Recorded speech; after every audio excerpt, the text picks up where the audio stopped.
y vamos a pasar a hablar un poco sobre la exposición al frío y al calor, si te parece bien. Claro. Y bueno, otra cosa a la que por nuestra evolución deberíamos estar adaptados es a no vivir siempre a la misma temperatura, pero ahora cuando hace un poco de frío nos ponemos la calefacción, cuando hace un poco de calor nos ponemos el aire acondicionado y estamos casi todo el tiempo a la misma temperatura. Es positivo esto para la salud porque normalmente todas las madres te dicen, vas a pasar mucho frío, abrígate más. Y parece que si pasas un frío durante un momento ya es que te vas a poner malísimo. ¿Es así? No, no es así, evidentemente. O sea, estamos diseñados para mantener nuestra temperatura corporal. De hecho, si nuestra temperatura corporal varía mucho, unos pocos grados hacia arriba o hacia abajo, nos morimos, ¿no? Y tenemos, por tanto, muchos mecanismos para mantener esta temperatura corporal. Y esos mecanismos, por un lado, nos permitieron sobrevivir hasta nuestros días, pero lo interesante, por otro lado, es que la activación periódica de estos mecanismos no solo nos ayudaba a sobrevivir, sino que hoy sabemos que mejora la salud por distintas vías, ¿no? Por eso la exposición al frío, al calor, son beneficiosas y su ausencia, al vivir siempre en esta zona de confort térmico, nos debilita, ¿vale? Entonces, de nuevo, volviendo a este enfoque ancestral, debemos incorporar en nuestras vidas estas dosis puntuales de exposición al frío y al calor. Vale. Y por ejemplo, se asocia mucho el frío con el resfriado. ¿Existe esta relación de causa-efecto o cuál es la causa real de los resfriados? A ver, no es una relación directa. O sea, los resfriados, pues al final sabemos que se producen básicamente por una infección, no por el frío, ¿no? Pero bueno, es cierto que si no estamos bien adaptados al frío y, y nos exponemos a él de manera crónica, puede haber una inhibición del sistema inmune y eso facilitar el ataque, por ejemplo, de un virus que dé lugar a después al resfriado, ¿no? Y además en invierno, al refugiarnos más en espacios interiores, seguramente con más gente, pues hay también más probabilidad de infección, de contagio, más riesgo, como digo, de pillar este virus, por lo que podríamos decir que la relación directa no existe, pero sí existe una relación más indirecta, ¿no?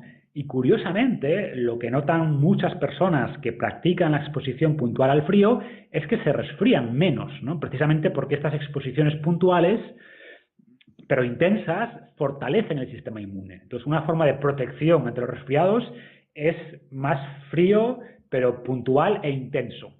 Sería como una forma de evitar estos resfriados.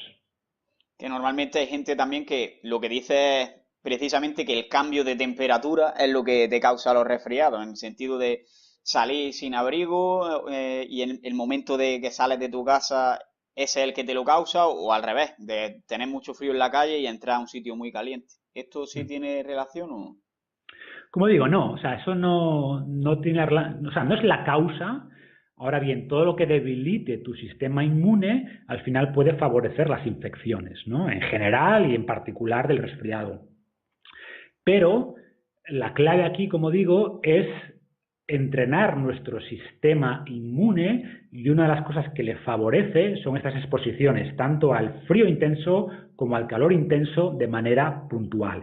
Es decir, el gran problema es que nuestro cuerpo espera, y esto ya en general, ¿no? El famoso concepto de la hormesis, esperamos estresores intensos y cortos. Eso es lo que beneficia nuestra fisiología. Por desgracia, ahora lo que tenemos son estresores poco intensos, pero que están constantemente atacándonos, entre comillas, ¿no? Como decíamos antes en el caso de esta desconexión social o, por ejemplo, en el caso del invierno, pues ese frío constante sí puede deprimir el sistema inmune y favorecer ese resfriado, pero la solución no es evitar ese frío, sino exponerse a fríos intensos en espacios más cortos. Y es la mejor forma de evitar estos resfriados, ¿no? Vale. Y entonces, antes de entrar un poquito en esto de cómo aplicar las exposiciones al frío o al calor, ¿qué beneficios, aparte de este de entrenar, digamos, nuestro sistema inmune, vamos a tener por exposiciones al frío y al calor? Habría que separar, ¿no? Porque algunos de los mecanismos de actuación son similares y otros son distintos. Por ejemplo, si hablamos del calor, que también es muy interesante, bueno, hablamos antes de los beneficios del sol, ¿no? Parte de los beneficios del sol vienen mediados por el calor. Y luego tenemos muchos estudios, por ejemplo, en las saunas, ¿no?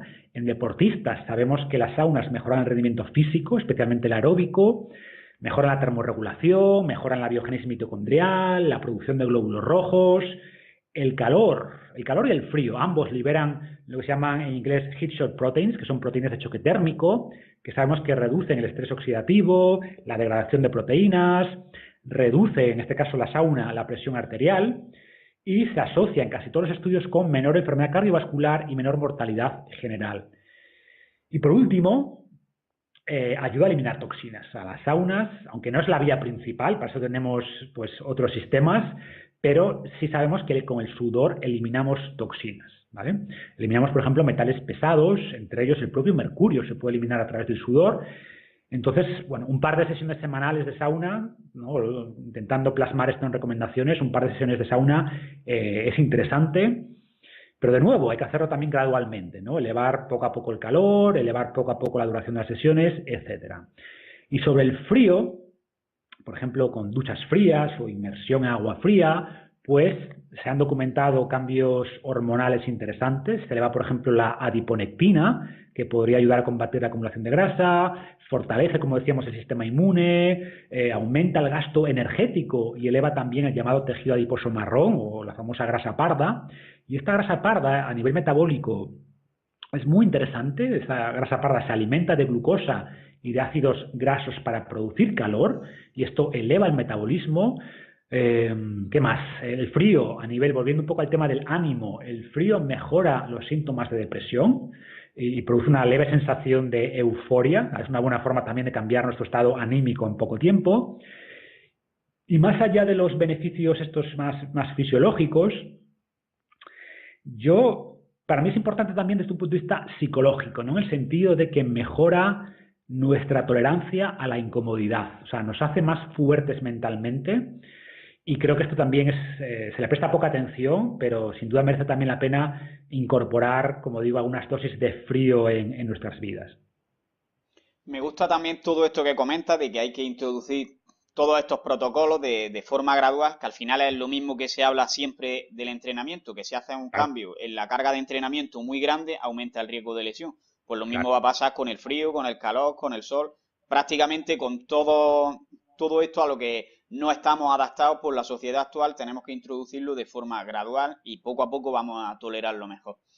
Pero bueno, entrando un poco más en la práctica, ¿qué métodos recomiendas para exponerse al frío o al calor? ¿O qué costumbres tenéis a cabo, aparte de esto que comenta de la sauna? Yo qué sé, darse duchas con agua fría. El método Wim Hof, del que creo que tienes un evento próximamente, háblanos también de él. Bueno, pues como tú decías, al final se trata de entender que todos los estresores que son buenos en moderación pueden ser malos en exceso. O sea, es el concepto de hormesis, ¿no? ¿Hormesis a qué se refiere? A que la ausencia de ciertos estresores nos debilita, la ausencia de movimiento, la ausencia de ayuno, de espacios donde no comemos, la ausencia de frío, la ausencia de calor, pero la ausencia de sol, pero el exceso es malo. Entonces se trata de encontrar esa dosis hormética adecuada y entender que al principio esa dosis es baja. Por tanto, tenemos que ir incrementando la dosis de manera gradual, ¿no? Para mí lo primero es concienciar a la gente de que esta búsqueda constante de la comodidad nos debilita, ¿vale? Y que debemos elevar nuestro umbral de tolerancia a la incomodidad, ¿vale? Y esto a veces se malentiende. No estoy diciendo que debamos pasar todo el día incómodos o sufriendo. Esto no es la idea, pero sí de pues, entender que debemos recuperar parte de nuestras capacidades atrofiadas. Yo lo digo así, son capacidades que tenemos que están atrofiadas y esto perjudica la salud, ¿vale? Y además el ejemplo que tú dabas de entrenar es el mismo. O sea, no entrenar o no hacer ejercicio físico es muy malo, pero no puedes pasar del sofá al día siguiente correr una maratón, ¿vale? Eso no te va a hacer ningún bien. Entonces, en el caso de la exposición al frío o al calor es lo mismo, es la misma idea, ¿no? Hacerlo de manera gradual. Eh,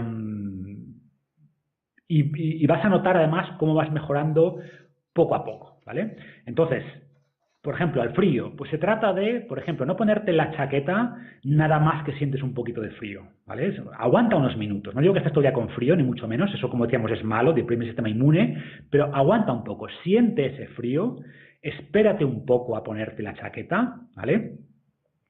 O lo mismo con el calor, pues suda un poquito antes de poner aire acondicionado. Y repito, no es que no lo pongas, pero espera un poco, siente ese calor, siente cómo responde tu cuerpo, ¿no? Deja que intente termorregular un poco, ¿ok? Después, a nivel de calor, pues yo intento ir a la sauna, o sea, usar la sauna 2 o 3 veces a la semana, como decíamos antes, poco a poco, incrementando gradualmente la temperatura, el tiempo de exposición. Lo mismo con duchas frías. Intenta los últimos 30 segundos de la ducha, te das ducha normal, los últimos 30 segundos o 15 segundos el primer día, agua fría, ¿vale? Por la cabeza, por el pecho, por la espalda, por las piernas. A la semana siguiente, 30 segundos. A la semana siguiente, 1 minuto. Y tampoco hay que hacer mucho más, ¿no? Yo es lo que hago ahora, pues termino las duchas con 1 minuto de agua fría, ¿no? Y verás que al principio es tremendamente incómodo, pero con el tiempo desarrollas esta tolerancia y te das cuenta que no solo no te molesta, sino que lo agradeces. O sea, hace que termines la ducha, como decíamos antes, con cierta euforia, ¿no? Pues es un sentimiento de alerta, de estar despierto. Entonces, se trata, pues eso, de ir incorporando nuestras cómodas vidas, no renunciar a ellas, pero sí incorporar estas pequeñas dosis horméticas de estresores que al final nos fortalecen tanto físicamente como psicológicamente. Vale, y comenta el tema de que te despierta la ducha fría, pero en el libro creo recordar que también comentabas como un consejo para mejorar el sueño, el de darte una ducha fría o enfriar la habitación antes de dormir. Entonces quiero que nos hable un poquito sobre esto. Sí, porque al final, dentro de los reguladores circadianos, el más potente es sin duda la luz, pero hay otros. Por ejemplo, uno de los factores que nos ayuda a dormir, que era una señal de que, oye, llegó el momento de dormirse, era el descenso de la temperatura corporal, ¿no? Pensemos en nuestros ancestros en la sabana, pues una de las señales de que era hora de dormir era que el sol se escondía, la temperatura cuando se esconde el sol baja a varios grados y por tanto el cuerpo interpreta esa bajada de la temperatura como, bueno, es el momento de empezar a pensar en descansar, ¿no?